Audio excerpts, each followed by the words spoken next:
xiqqoo kaameraan kun daalacha asii gadi waan ibsaan natti fuufi akkuma galtan ilaala baay'ee gurraacha.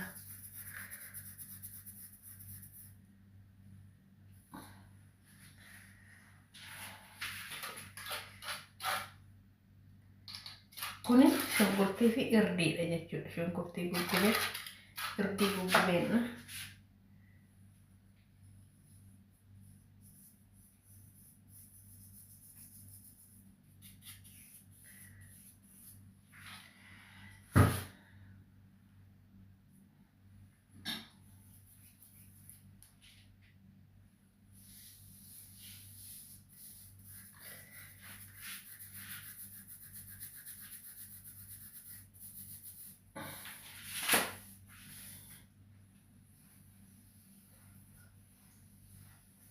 Dhugaa rabbii mataa namaa akkasal fakkeessee gurraachessa. Baay'ee jijjiirama lewwixii kenna. Itti fayyadama.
Akka nama tokko seetti lasas namaa godha.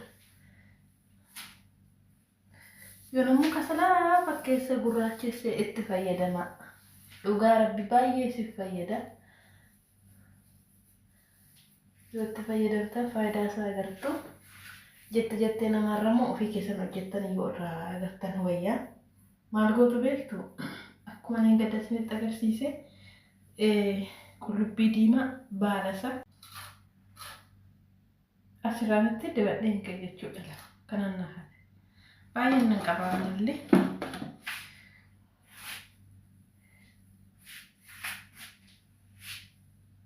Kas goone.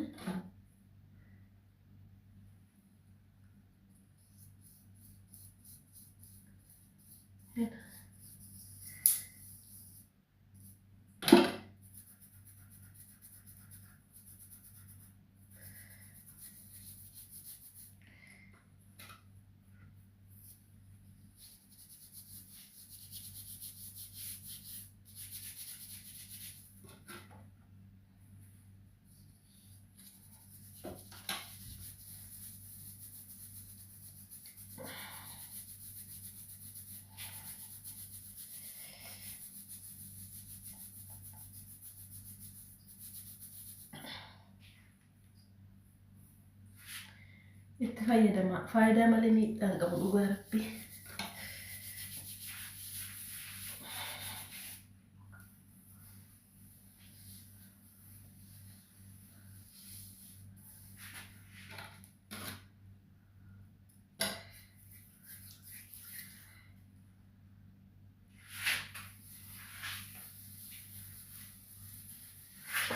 Akka nama mataa alahi amma tokko fatee ka'etti lasas namaa godha.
nagaa mun irraanfanne akkam jirtu nagaa keessanii ani nagaa ku fayyaa kooti galata rabbiyaa ta'u sunii akka nagaa qabdan abdiin qaba nageenya keessatti lafuma isin jirtanitti dachaan haa baay'atu akkam jirtu naguma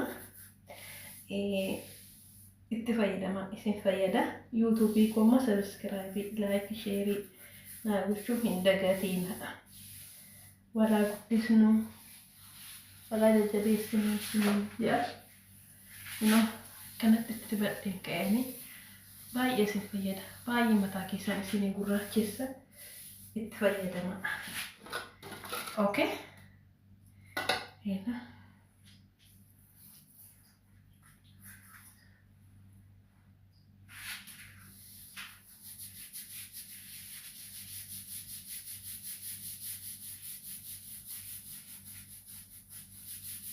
Kesuma warri fura qabdan illee baay'ee isin fayyada.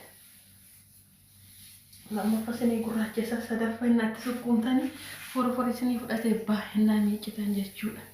Baay'ee mataa namaa gurraachessa baay'ee mataan keessan isa bubuqqa'u illee hin dhaafa. Maaliif shunkurtii diimaa waan ta'eef dhibaatii isaa bittanii dibattan ta'ee manatti hojjeta. Garuu hoggaa hojjettanii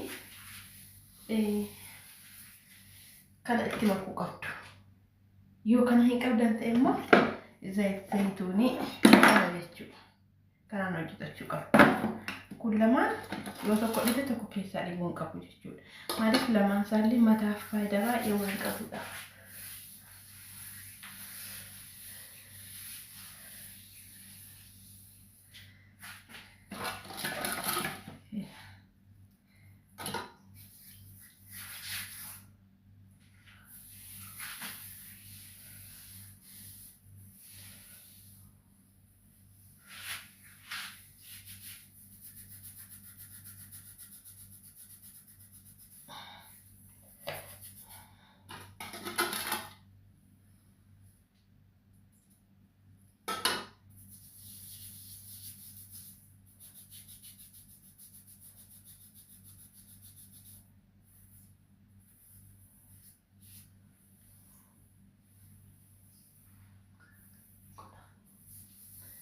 Akkanatti itti fayyadama.